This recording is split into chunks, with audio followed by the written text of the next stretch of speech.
Bonjour à tous et bienvenue sur Nectar et Moustache. Aujourd'hui, suite à la demande d'un abonné, lors de ma vidéo hors série où je présentais les alcools sur mon bar, il m'a dit que ça serait intéressant de faire une vidéo sur un gin en particulier qui trônait sur mon bar. Donc je vous ai écouté et aujourd'hui on va parler du gin Kinobi de la distillerie de Kyoto.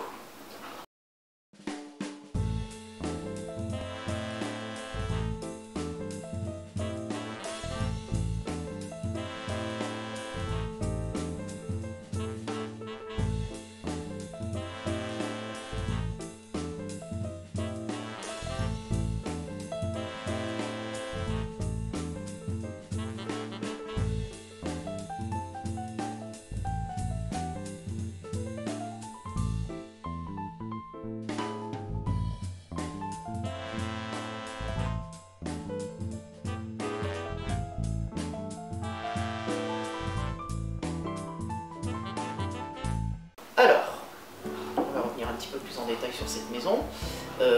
Située au sud de Kyoto, c'est une distillerie qui est vraiment ultra qualitative et extrêmement respectueuse de leur histoire et de leur terroir, puisque c'est un gin qui là n'est pas fait comme la plupart des gins à partir d'un alcool de grain classique. Mais en réalité, il a été élaboré à partir d'un saké distillé, donc une eau-de-vie de riz, puisque contrairement à ce que beaucoup pensent, le saké n'est pas l'eau-de-vie qu'on vous sert dans les restaurants asiatiques à la fin du repas, là, le truc qui arrache bien. Le saké est en réalité un vin de riz qui normalement titre entre 11 et 13,5 degrés d'alcool, et pas 40 comme ce qu'on essaye de nous faire croire. Le saké est un vin de riz, alors, un vin, on va plutôt dire un alcool de riz léger en alcool, et ensuite on peut le distiller pour en faire une eau-de-vie de saké. C'est ce qui a été fait avec cette cuvée, donc un saké distillé, et ensuite où on aura ajouté des botaniques, donc 11 plus précisément. Alors j'ai pas la liste détaillée qui garde, on va dire, plus ou moins secrète, mais il y a 3 ingrédients qui ressortent fortement, que sont le yuzu jaune, une variété de thé, je regarde ma note parce que c'est un petit peu compliqué à prononcer, le thé Gyokuro de Uji, j'espère que je le prononce très bien, j'espère, et une variété de poivre vert qui s'appelle le poivre Sancho. Donc ce sont les 3 principaux botaniques utilisés, il y en a ensuite d'autres, comme je vous ai dit, il y en a 11. Et cette cuvée a une petite particularité, c'est qu'elle est réduite à 54,5 degrés. Donc c'est pas un brut de fût, mais on se rapproche du style. L'autre Kinobi qu'on retrouve un peu plus facilement chez vos cavistes est réduit à, de mémoire, 44 ou 46 degrés.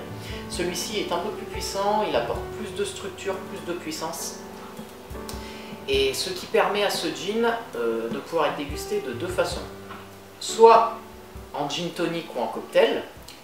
Quand on aime des cocktails bien relevés, ça apporte un peu plus de puissance plutôt que voilà, un alcool à 43-44 degrés qui se dilue assez facilement mais qui ne va pas forcément apporter énormément de puissance à votre cocktail. Là, ça va apporter plus de puissance, plus de structure. Ça permet de le marier avec d'autres ingrédients qui peuvent être très goûteux. Ou comme moi j'aime le déguster pur. Et là on sent vraiment toute la complexité de ce produit. Au nez, le yuzu, donc vous savez ce petit agrume asiatique, ressort vraiment, c'est flagrant. Le yuzu, il y a un côté voilà, un petit peu poivré, alors je ne saurais pas dire la variété exacte du poivre, je vous l'ai dit, là, le poivre Sancho, mais au nez j'arrive pas à reconnaître les différentes variétés de poivre, mais je sens qu'il y a un côté poivré au nez, un côté également un petit peu orange confite, un côté un petit peu amande aussi, amande douce, le lait d'amande douce notamment, et puis un côté très frais qui me ferait penser un petit peu à du thym, mais je ne pense pas qu'il y en ait dans la recette, mais en tout cas c'est ce que ça évoque pour moi.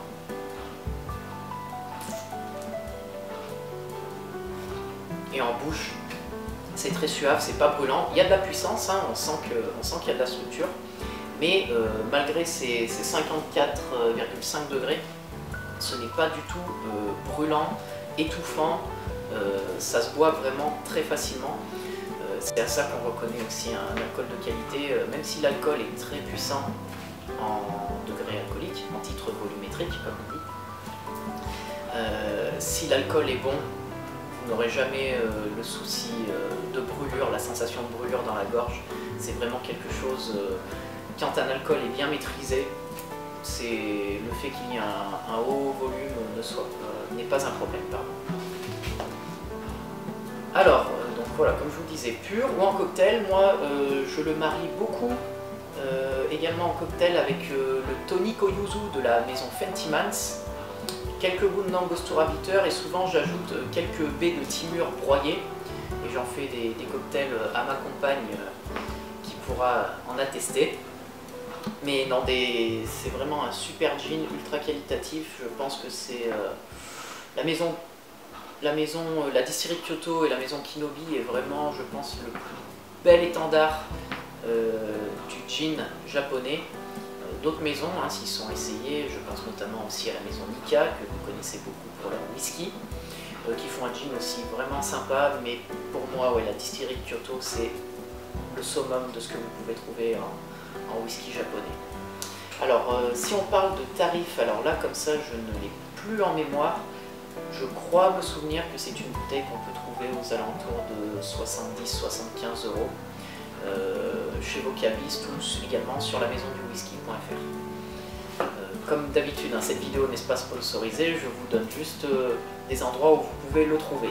Ce n'est pas un partenariat ou quoi que ce soit. Alors voilà, c'est vraiment un produit tout en délicatesse, ultra suave, très gourmand.